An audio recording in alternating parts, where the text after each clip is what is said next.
No, we didn't. Oh.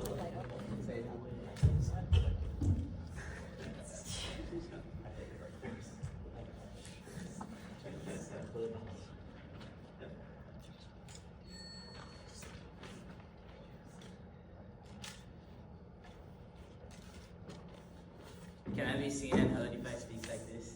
Sorry, can I be heard? Sorry, online debating. Sorry, guys.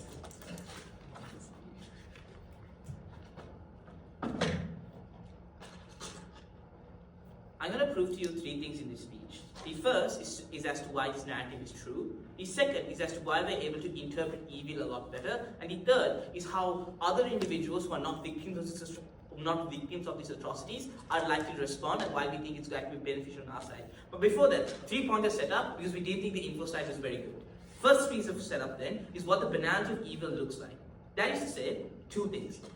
One is that we recognize that there are certain individuals who are responsible for this. However, the bigger emphasis is on why a certain person did this. So we don't necessarily look at Hitler, but we look at the grounds at which resulted in Hitler coming to power. That's why we look at things like the 1929 economic crisis. We look at the general anti-Semitic things that were going around at the time.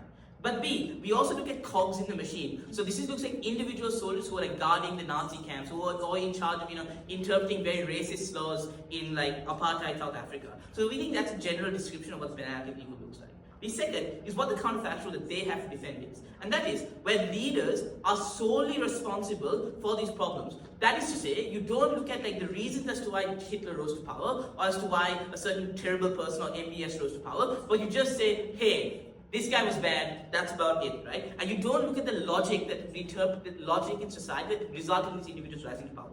The third is that we want to know when this debate happens, and that is usually this happens in post-conflict societies where the atrocities have more or less happened and the individuals are safe now. And this is crucial because the only way you can propagate a narrative around on evil, or that these individuals are evil, is when the victims of this have significant amount of capital. That is to say, you cannot talk about the Jews getting hurt in like a very racist and anti-Semitic Germany, but you can in a Germany that post-war was more acceptable to Jewish individuals and was more acceptable of the norms and problems that they possibly had. So crucially, individuals in this on our side of the house or on both sides are safe and are able to inspire individuals from that on. First argument then on why this narrative is true. I want to focus on the 2 impacts first in this argument. The first is that this narrative uniquely impacts individuals, and individuals want, or the victims of these atrocities, and they want something truthful because we think it reflects better what actually happened to them. Because you're not just looking at, Hitler killed Jews, but you want to get these specific things that happened. So what were the instances where you got dragged out of your house, right? What was the problems that were going on at this time? So you interpret history to the most accurate way possible, where you don't just focus on the leader, you focus on everyone in the system that was responsible for these things. So there's no cognitive dissonance between just Hitler being evil, but the entire Nazi regime being evil. So we think you have better holistic understanding of what these interpretations were. The second is that why being more truthful is important is that you can often get other people to believe it. Because when something is true, you cannot lie about it, and therefore you're likely to be able to get other individuals who weren't part of this atrocity to believe these things. 3 reasons why we think this is likely to occur. The first is that often as when individuals or when evil people get power, it's not as if they just magically rose to power, right? There's often ingrained societal narratives that existed that allowed them to accrue this power. 2 things more under this. The first is that people ignored a substantial amount of stuff, right? People ignored in Vladimir Putin's Russia about the killings of journalists that occurred. People ignored the amount of individuals being killed in Xinjiang under Xi Jinping. People ignored the amount of anti-Semitic hatred that Hitler was spreading. But secondly, it's not just they ignored things, they actively supported these things. There are individuals in these countries who said, you know what, screw the black people in South Africa as long as white people are on top. We think all of these people ensure that it wasn't just the individual, but the entire society that was responsible for these actions. The second is that they were also complicit in keeping these individuals in power. If you look at like the approval ratings of Hitler in the 1930s, they're tremendously high. The individuals of certain African warlords in like central Mali are also tremendously high. It's just that people didn't show any protest as long as they were getting like basic subsistence, right? We think on our side of the house, we ignore, considering that people were complicit in keeping these individuals in power, they're also responsible for these things. But thirdly, is that people knew of these problems as well. The fact that, for example, people in the cog of the machine knew they were gassing Jews. People in Xinjiang who are deliberately killing people know what they're doing. People in like Narendra Modi's mobs in India know what they're doing. They know they're hurting people. They knew the repercussions of these things. But the second thing to note here is that information suppression during these times was generally bad. So even in the modern day, through like the internet and things like that, suppression was quite bad in these nations, right? But moreover, it's not as if you were maybe you're not culpable for the specific actions, but you were like responsible for these actions by not doing anything for these things, right? And it's not like you can say that, oh, people didn't know about like what Hitler was doing in concentration camps. He was actively anti-Semitic. Mao Zedong was actively going to do the culture war and things like that. People knew these were happening and they chose to ignore these things. Crucially, we think the set of people around these individuals are responsible, and it's not just one individual, which is why we think we materialize the two impacts I gave to you at the top of this argument.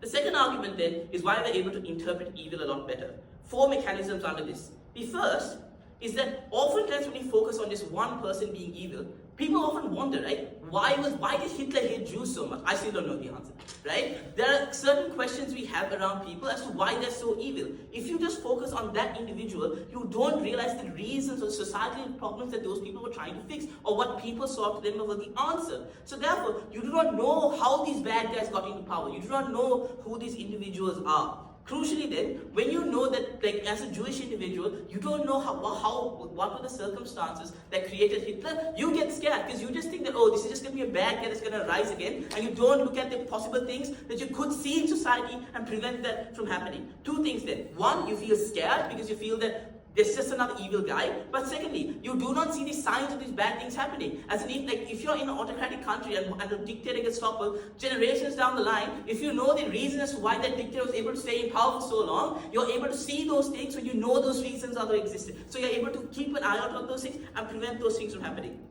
The second then is that evil comes from a series of individual decisions. If you're just saying that individuals are evil, we think it's hard for individuals to wrap their heads around. When you say it's a collection of individual decisions or individual societal narratives, it's easier for individuals to rationalize these things. Comparatively, when you just say this person is evil, it's confusing, right? You don't know what happened to your ancestors, why this happened to your ancestors. So you feel stressed and you fear this might happen again without you being able to control something that could prevent this from happening. The third is that when you don't discuss individual stories, crucially on our side of the house, we give individuals urgency or agency to stop these things. Because on their side, you only focus on this individual being bad. We look at the societal narratives and societal interactions which individuals have control over. You have agency to control those things. We think where it gives individuals some kind of power to stop these things. The last thing here is that people are much better interpreting granular things. So I can't interpret what 100,000 looks like, but I know how, like, an individual Nazi soldier kills 17 people in my village. I think I am more able to understand those things.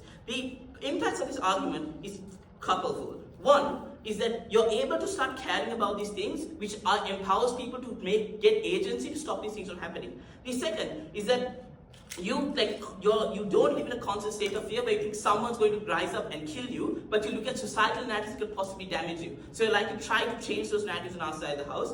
But lastly, is that when you think that these are going to be irrational actions and can't be stopped, on their side of the house. On our side, we rationalize these things and tell people this is really, really bad. Crucially, we're the only side that gives individuals possibilities and agency to help them. The last argument I want to focus on here is how others respond. 2 things here. One is that we think you're sympathetic to atrocities because you know that you were culpable in these actions, which means you're likely to do something about things that are likely to happen in the future. So you see that it was your family that was involved in this thing. Second, you feel guilt about these things and you feel that you're likely to do something about it because you feel you're really, really bad. For all of these reasons, we urge you to affirm. Thanks very much to the first affirmative speaker. I'd like to invite the first negative to open the negative team.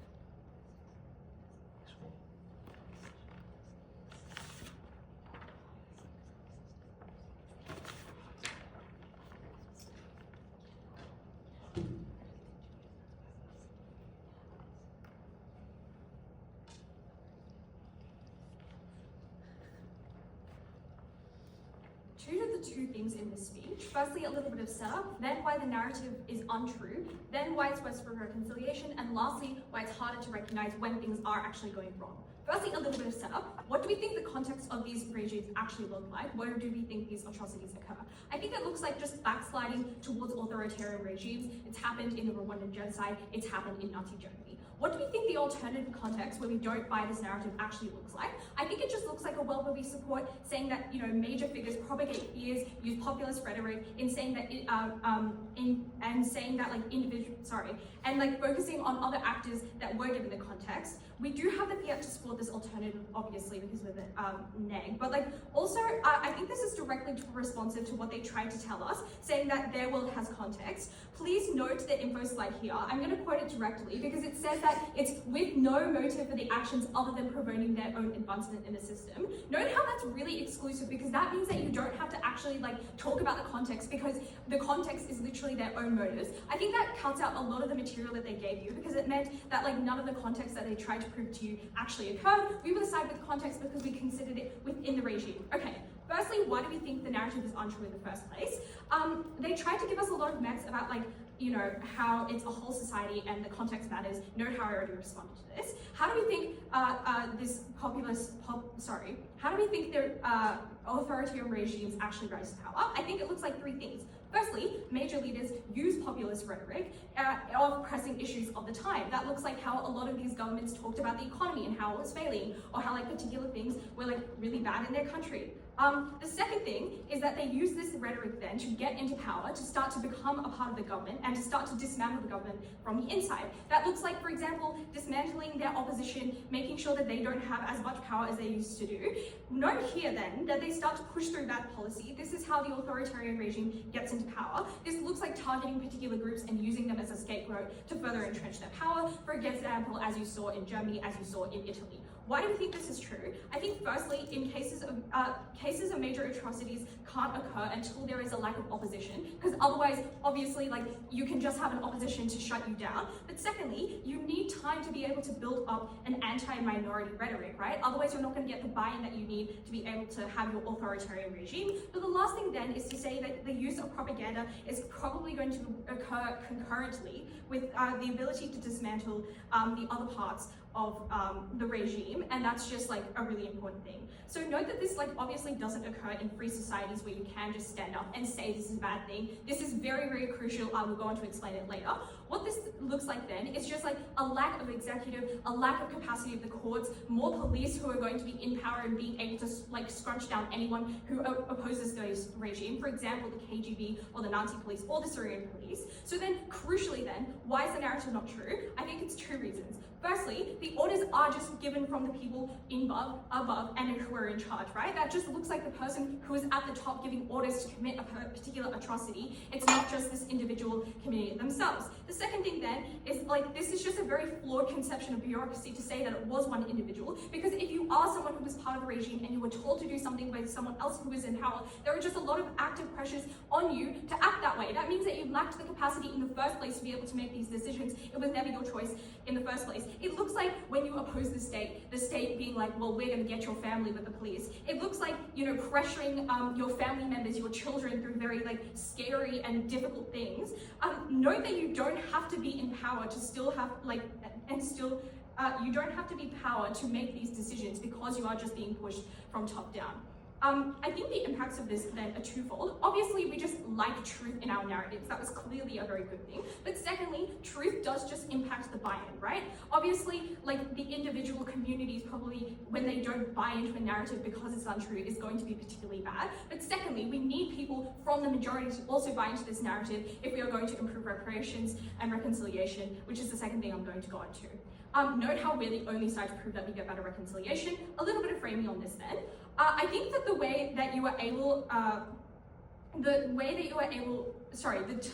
the views on the atrocity impacts the way way that reconciliation is done, and that's particularly important because that changes the capacity to which you are able to provide reconciliation in a really good way.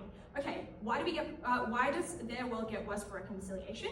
I think firstly, it just looks like people in the majority taking no responsibility because they need to believe, and this is particularly crucial because they need to believe it as they are the large group who has the capacity to provide this reconciliation in the first place, but they just believe that it wasn't really them in the first place. The second thing is, as we've already proven in the first point, people believe the narrative as being inaccurate, right? So and also believe it as just being kind of unfair, because if you were a German in Nazi Germany and the authoritarian regime there was stomping on your neck and telling you to do things, necessarily you didn't want to accept the fact that perhaps you had some part in that, and that meant that you were not going to buy into it. The third thing then is that it's really, really hard to take responsibility because you feel personally responsible. Note that when you are faced with a really hard decision, most people don't want to actively buy into it, but they most likely are going to shy away from it. That meant that you were just less likely to have conversations about it. But the fourth thing is then it just gets harder over time. So even if people take responsibility in the short term,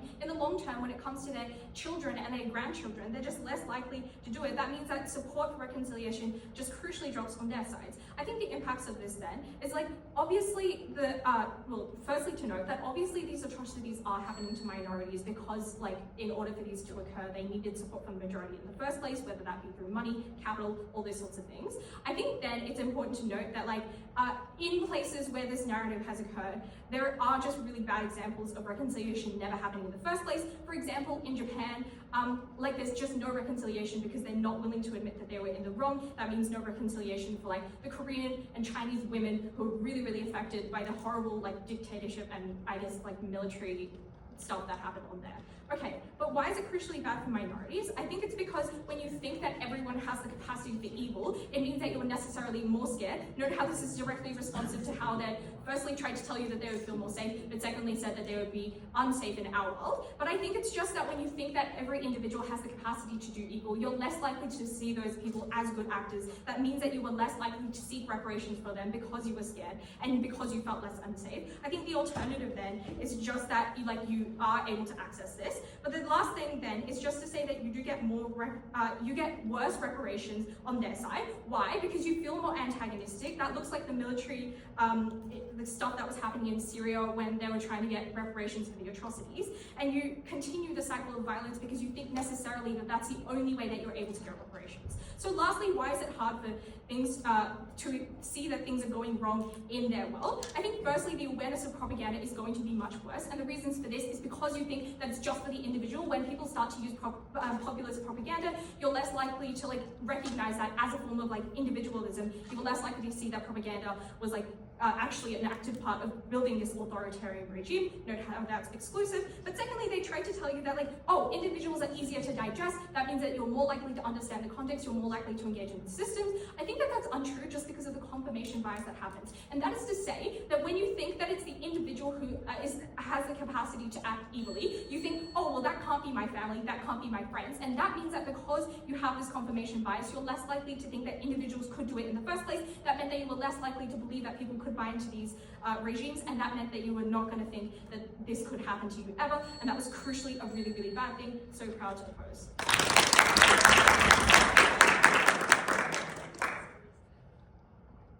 Thanks very much to Wayne. I'd like to invite 2A to continue.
pretty sure the biggest question right now on the top of everyone's mind is what's this, the fucking alternative on the negative side right now, when majority of the case that they from this debate is uncomparative. Notice how in the narrative that the negative side is trying to push right now, so we are going to be holding the top people accountable and also the number of you on the top. All of their analysis about, oh, the one who did the evil stuff in the past is probably not our parents, not our ancestors, not our grandparents, apply on both sides of the house, especially if that's only the nuance that they want to go on. Notice how on our side of the house, what we are claiming right now is not just the individuals, but more on the actual bureaucracy system right now. It's the whole system that actually propel people into power. It's the actual system that's empowering these kind of individuals, the big guys that actually do their stuff.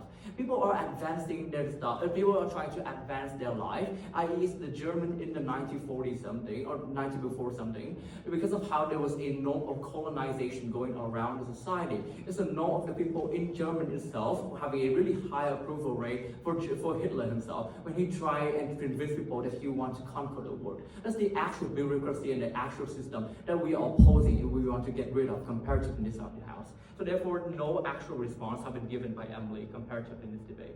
Notice how second of all, is never have the negative side explained just this, but in this debate, why are you going to be able to reconcile? And notice how the framing again in this debate is this kind of narrative will just not randomly spawn within the conflict or whatsoever. Majority of this kind of narrative and the view that we have on the banality of evil happen afterwards. This looks like the German people right now internalizing their harm in the World War II, where people are actively ashamed of what they have done with the Jewish people. It looks like the Japanese people after receiving the bombs, and they are actively ashamed of the rape of Nanking to the extent that they don't want to actually elect anyone who are actually like similar to those kind of emperor. That's the more of the better set of this debate. If the negative team tries to say, oh, the victims will never get the voice or whatsoever, we say this is untrue. One, the capital the best capital that we have from the victims is the sympathy from people themselves. That's the first of all. It's because of how you see the massive harm being done, i.e. the 2 bombs being dropped on Japan, even if in that states they have done huge harms to society themselves, people still have sympathy to them because of how they know the life of people are not easy to be taken away.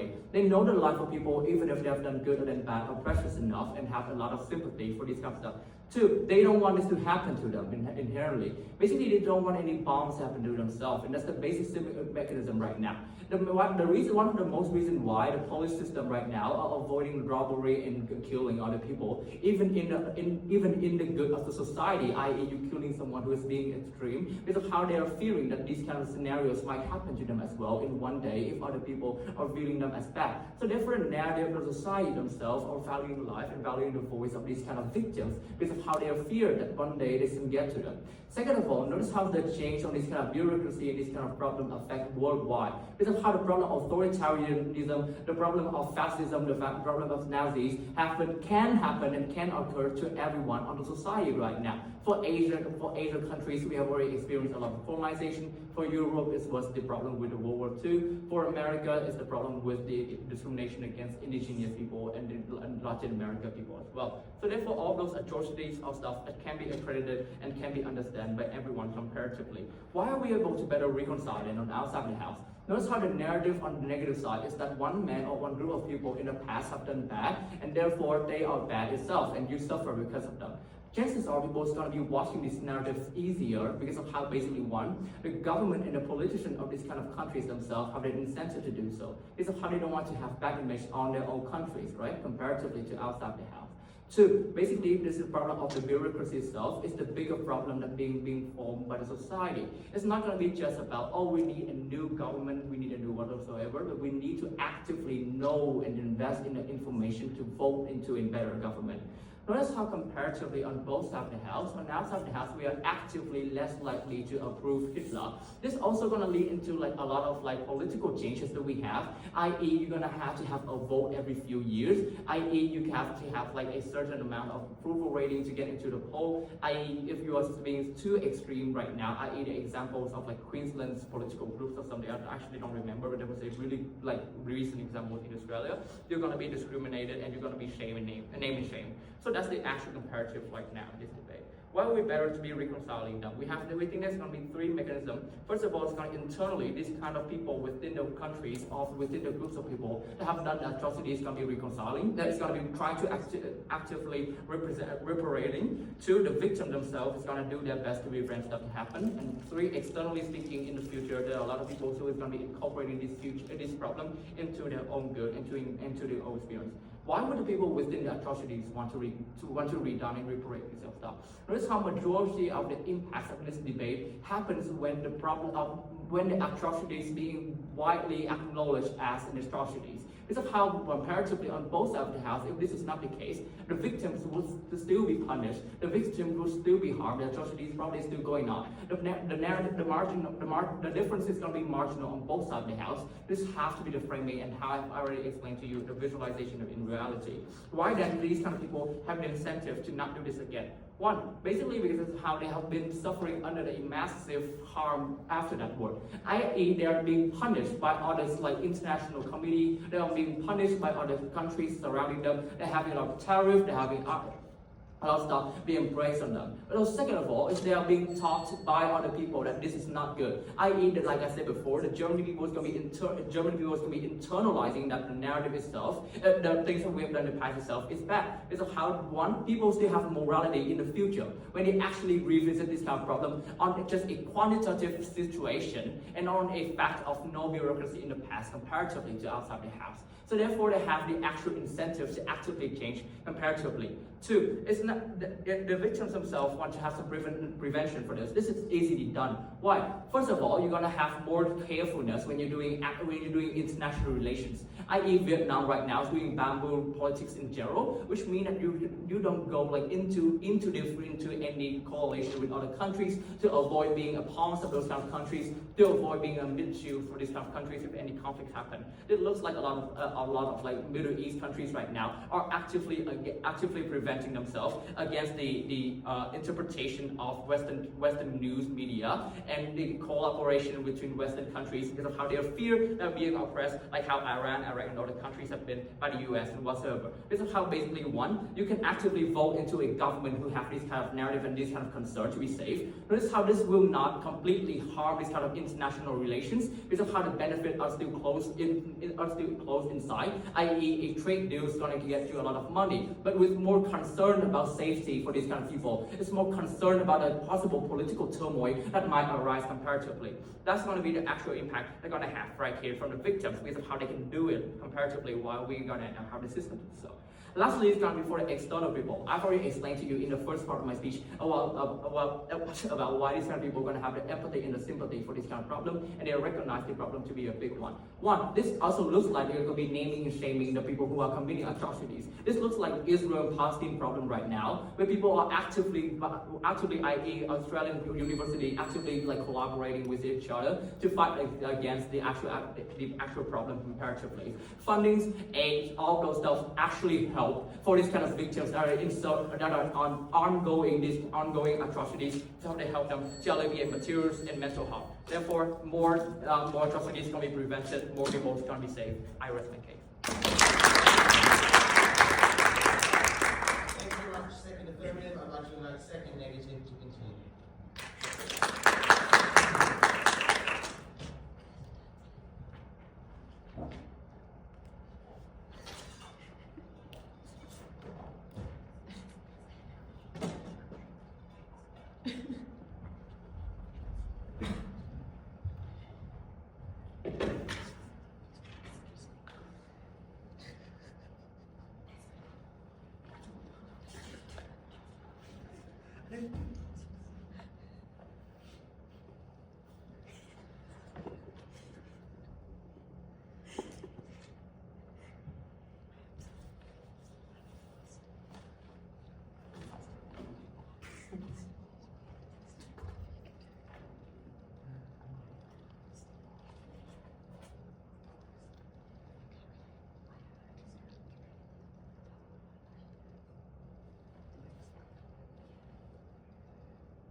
Do you want me to speak into the mic?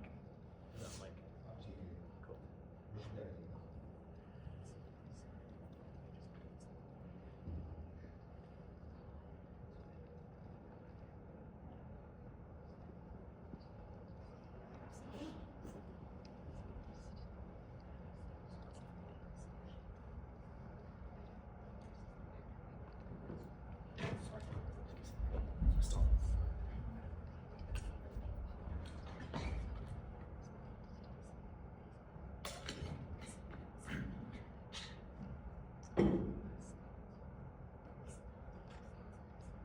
Firstly, on reframing this debate and why their assertion that there's no counterfactual is sort of silly and just unrepresentative of their burden. Secondly, on whether the narrative is true. And then lastly, on interpreting evil better into the future.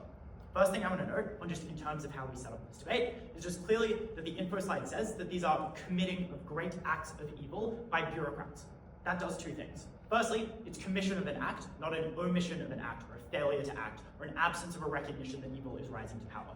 That clearly means that, first of all, at the outset, you need to phrase it as an active decision, and you focus on active decisions, which is that you don't focus on the structure around a person, you could focus on the actual work that that individual engaged in. A person that is part of a structure does a certain amount of negative things, those are things that they focus on more. But secondly, I just want to note that it's talking about acts of great evil, which just means you have to emphasize that those are particularly bad and that individuals are particularly culpable for failing to act, even if you only frame it around failing to act and you accept their counter-assertion.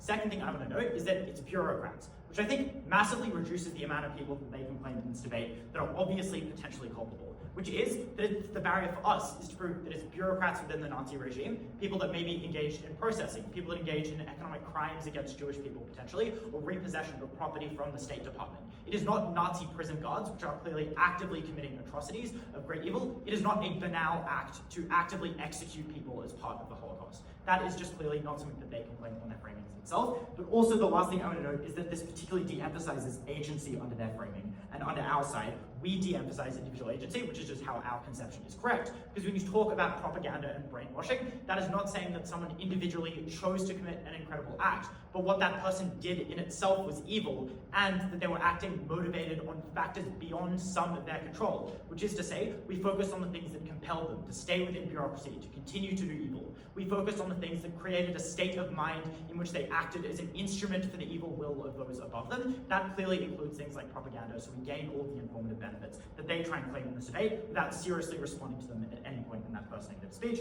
But lastly, I just want to note that good response that Emily gave, which is that this is sometimes on personal motives, where it's your advancement in the regime in particular, it might be on a particular individual's motives rather than necessarily the societal motives. I think that's just a bit of an intuition pump, which is unresponded to and vaguely true. Okay, is this narrative true? And then on interpreting evil better. On the narrative being true, first thing they say is individuals are supported because the regime potentially helps them. They say that in some cases they at least have access to them. Response to this is just that we say that it is not, it is like not often just like not leaving or taking a different action because it benefited them, but it's actually being punished by the regime itself. They don't engage with any of the material we give you about autocracy because it is a slow process by which someone puts themselves and a small group of individuals in immense power. It means that you can't, for example, take things to the courts, or you can't support people's taking of things to the courts because they've gutted the judiciary. It means that you can't do things like engage in ordinary democratic processes at the point where you didn't support the Nazi party or the regime. And lastly, it did mean that you were subject to a massive amount of propaganda and brainwashing in itself. They say that in some cases people at least access to them. This choice to access or to omit their act is in some cases a conditioned one, and it's one where if you acted in the opposite and acted positively, that would have meant that you or your children or your family would disappear, that you were punished massively by the regime, and that's not something which we can engage people's individual culpability for. The last thing is just to say that their last two reasons here are simply intention, which is they say that people knew what they were doing, so they are culpable, and then they say that information suppression is really bad in these regimes. Obviously, where the information is suppressed, you are aware that Hitler is anti-Semitic. You are not aware that there is systematic extermination of Jewish people. You think that they are being perhaps dispossessed or placed or forcibly emigrated. Those are things that you're maybe okay with, but it's not right to then place the individual insane agency evil of the act of the Holocaust on these people for accepting some incredibly morally harmful sections of it in itself. It's just a misattribution about moral blame. The last thing is just like a relatively lower burden. The last thing we note is just the majority of people didn't even engage in this kind of thing because they were massively reduced in information because it was a top-down autocratic party control, and this is particularly harmful. It is because often these people are not involved in the backsliding itself, because if you work in the Treasury Department or the economy, you're not able to do something like curb the propaganda, which meant that people then supported Hitler and allowed him to have unilateral control over you as a bureaucrat in determining top-down economic policy. That wasn't something which you could control during the process of coming to power, and it was something which you were immensely punished after, because you were already in a position where you didn't have power at the point where they started implementing the worst kinds of policies, because it is a slow process, as we explained to you, very little counter-analysis. On interpreting evil better, they say a number of things. Firstly, they say you know the circumstances by which someone rose to power. We would note, for the reasons I explained, we get all of the same benefits around circumstances like economic crises. About propaganda, we think these are things that we can cop as well. Secondly, we explain that confirmation bias prevents people from recognizing really when things are particularly harmful. They say you spot autocracy on the horizon, but if you're a bureaucrat or if you're in a position where you could potentially benefit or are not harmed in effect by the coming autocracy, you're just much less likely to buy it where you perceive that it's something that you could cause an individual action yourself, which is just to say that you have to believe that you are evil and that your friends are evil if they are participating in the lowest instances where the autocracy is building. If you, for example, work in the American public service and you access in some way to some kind of like dehumanizing treatment towards trans people, for you to accept that there is autocratic behavior in what you are doing and to recognize the evil in that, it requires a large amount of moral culpability as to opposed to a small amount, which is a lack of recognition. You have to accept that every individual act you do is a great evil. Third thing I would say here is just this is exactly why that they say that people focus on individual soldiers, you can't understand scale. But I think this again is in tension with their earlier stuff, because if you focus on individual soldiers, well, you can't understand scale. Obviously you can't understand the system as a whole. If you can't understand 10,000 people were killed, but you can't understand that guy killed 17 of your family members, then you focus on the worst individual actors within the system and not on the system itself, which we think downplays the fact that it is a top-down autocracy and limits the action structure. Last thing they say is this stops evil actions at the outset. They talk to things like international economy and different behaviors. Firstly, I just don't think they ever relate to this to banality in itself. Like your awareness of banal evil, I guess, is not really related to whether you think someone is doing dehumanizing actions towards a certain population. But also, secondly, we would just say that we, by talking about propaganda and a lack of control, are just far more able to get the niche cases, which is things like the US slowly escalating anti-trans rhetoric, because you acknowledge that that is a propaganda and a panic that is built on misinformation, and the people that are persuaded by it are not in itself committing acts of great evil, which means you can pull them back from the brink and you can sway people that are otherwise helping usher great evil into power right now. So I think that clearly improves things for victims because it thinks we're able to improve things into the future. The last thing I want to deal with is the fact that victims might not get a voice. They say that sympathy is for the harm, in this case, like they say you get sympathy because you see how great the harm is. Obviously, under either world, you're living in the society, you see how great the harm is done, and their narrative of banality of evil probably actively suggests against this. It's far harder to be sympathetic where someone is pointing to you and saying that you did all of those evil actions that you're sympathetic for being done to them. And more importantly, it means that you downplay the atrocity, because the direct amount that you admit of how bad that atrocity is the amount for which you are culpable for. So if you admit that something is the greatest evil action in the history of humanity, you admitting you have an active role in that is something people are unlikely to do. Last thing is, we would say that it's very hard because some people did suffer under this regime. There is autocracy. People's family members were disappeared for speaking out against the Nazis. And in this case, you feel like that suffering is being denied, so you're more likely to disengage from the rhetoric that says that you are at fault and disengage from that sympathy where people are denying hurt that you perceive as done to you by the regime as well. Last thing is they say, last thing why reconciliation is particularly important, assuming that we get better voices for victims after this, and they have limited other responses. Firstly, often it's inevitable that you have to live alongside these people or their children or grandchildren, where civility is better, where engagement is better with those people, and where they perceive you less as blaming them. They're just much more likely to act better towards you, and there to be a better reintegration process. Secondly is information and acknowledgement, which is just that you know what happened. Individual atrocities sometimes get eradicated from your perception, because the people that perpetrated the most died. Or you have individual bureaucrats able to come forward and admit, without being massively persecuted, that I did something, I processed your family into a camp that then potentially killed them. You're aware of what your family members meant. That information mattered as well. It was particularly important. Note the example of the Post-Apartheid Reconciliation Commission. So proud to meet it.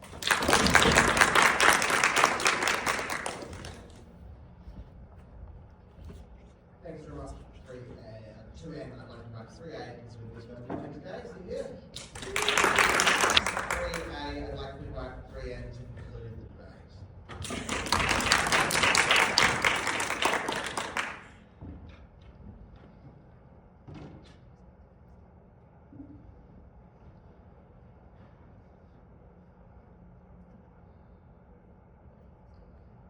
Sorry, I know the affirmative team is going to find this annoying, but if they thought the info slide was that bad and wasn't what the debate was actually about, they shouldn't have chosen the topic, because I am just incredibly confused. Because what the info slide says is what Emily identifies in her speech, which is that the people's choice for doing this, like per the info slide, this is fact for the debate, was that their sole motivation was advancing within the bureaucracy, not the contextual stuff they're telling you. But in saying that, I don't want to be fucking confused. The first thing I'm going to do in the speech is explain non-contingently why trying to make the majority of the population accept a larger amount of responsibility for atrocities worsens reconciliation, and then I'm going to talk about communities, and then finally I might talk about truth.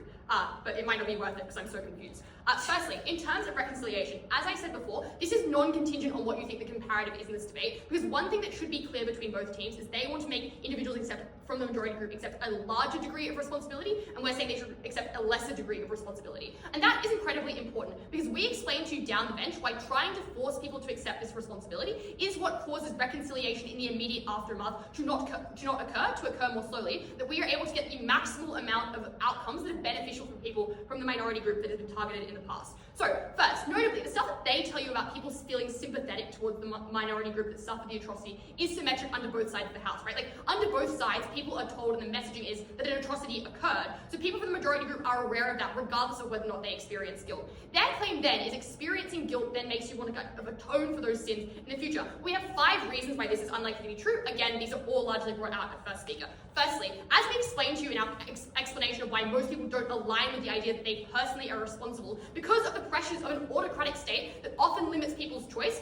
the fact that they feel as if their family might be harmed if they don't take a particular decision, the idea that they personally have a huge amount of immense moral guilt for the evil that has occurred just does not align with their experiences, right? They feel as if the suffering that they have suffered under a regime that in some instances was not particularly nice towards people from majority groups who I guess opposed that or not necessarily aligned with it. They feel like it doesn't align with their experiences, right? They feel like it's an untruthful narrative, so they're unlikely to buy into it. But also, even people who weren't actively engaged in this evil, who aren't targeted by their narrative, feel as if this doesn't align with their experiences of the people around them, right? So if you don't recognize your family and your friends who work in the bureaucracy as particularly evil people, or if they've said other things to you before that imply regret, or imply that they didn't have a particularly large amount of choice in the decision that they made, this means that you can't view those people as potentially enacting these atrocities, and you don't understand why the narrative is one that they have to take responsibility. But thirdly as well, just very importantly, people hate dealing with guilt, right? Like, just because you accept that you have done something, just because it's possible that you have done something wrong, doesn't necessarily mean that in response to that you want to atone from it. It's far easier to deny to yourself that you had any responsibility in these sorts of circumstances and try to deny the fact that it happened in the first place. Obviously that means that you can,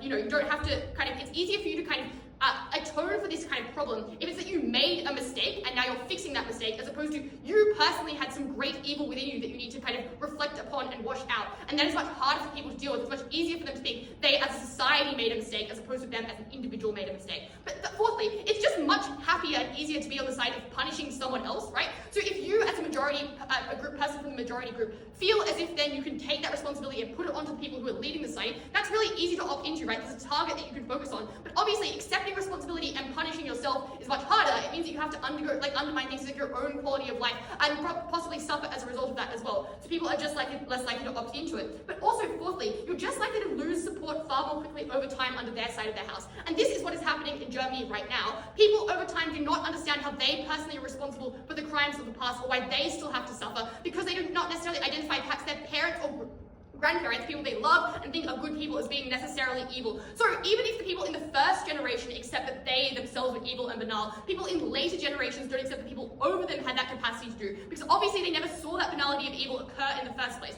And this means something incredible.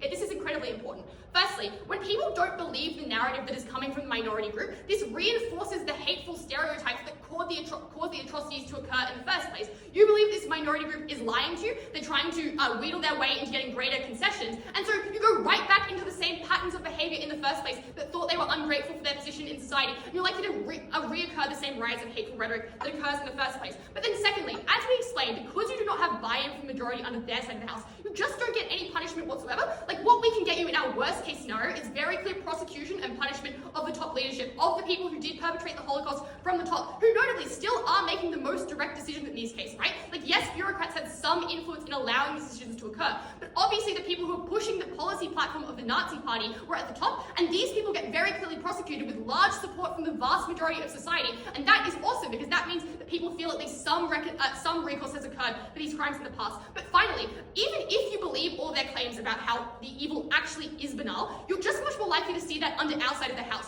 Because when people are willing to accept truth and reconciliation committees because they do not believe that they had any harm in this, they then devolve that power to other people who can then investigate and look at the evidence of what has occurred in these genocides, which means that even if it is the case that individuals have created bad acts, the truth about those individuals creating creating those bad acts is far more likely to come under our side of the house at the point at which you have greater support for reconciliation occurring with the majority group in the first place. So that is not contingent on whether or not, I don't know, the definition of this debate. That is just that people are more likely to support these things when they feel like they have less individual responsibility, and we explain that those have incredibly good benefits to people from minority communities. But secondly, let's also talk about these marginalized communities themselves. I think that it is just incredibly important to know that the immutable characteristic that they talk to you about is actually really harmful for groups that have experienced atrocities under their side of the house. Because the immutable characteristic is the people around you were ordinary, they were just from a majority group, which means that because you think these people have committed these acts only because of perhaps, in their best case, being manipulated, in their worst case, just pure selfish reasons, you think, like, how the fuck do you fix that problem, right? You think this person from this group is always someone who could potentially hate you, always someone that's potentially a threat. In the comparative, when you point to people who are from relatively large positions, if you believe it's someone in power, you fear when that person who is actively racist gets into power. Like, that is the moment when everyone starts being fearful or starts trying to push back against it and starts trying to push back for, less backsliding. But when you fear it could be anyone around you, like, that is when you live in constant fear and you can't be reconciled in that way. And I would also note that this does lead to an increased likelihood in tit-for-tat violence, or violence that occurs from the minority group towards the majority group, right? Because when you feel like everyone in the alternative community might be a potential threat to you, that is when you actually have the kind of, grouping around in alternative groups for protection as well, which does kind of encourage things like nationalist violence to happen under their side of the house, because if people feel, firstly as well, because people feel less safe, but also just as a retributory force, right? Like, the people that they talk about that commit evil are faceless bureaucrats, right? Like, you don't know which members of the majority group actually created this harm in the first place, which means, therefore, that the people who can be punished is anyone from that majority community, because they are all potentially ordinary, and they all potentially could have undergone this harm as well, which means that you're just much more likely to have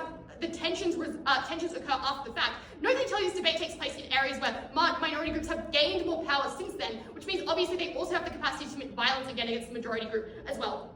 I think that's incredibly important at the end of the debate as well, because even though they tell you that these might be good for ways of people understanding violence, we think that means it's less of a big deal for people. Like, if you're trying to understand 10 people dying, it's actually probably much better for minority communities if they can understand the scale of a huge amount of people dying. That makes them feel a bit more seen. But also, of course, just being scared of everyone is no way to live your life, and it is a way that's going to make you have far worse outcomes at the end of the day. Ultimately, at the end of this debate, what we prove to you is marginalized communities are best off when the majority community opts in and thinks that they they ought to do something to reconcile for the fact they've done wrong. But also, of course, there are just worse outcomes for people's reconciliation as well in the future if people feel more scared constantly for those reasons proud to oppose.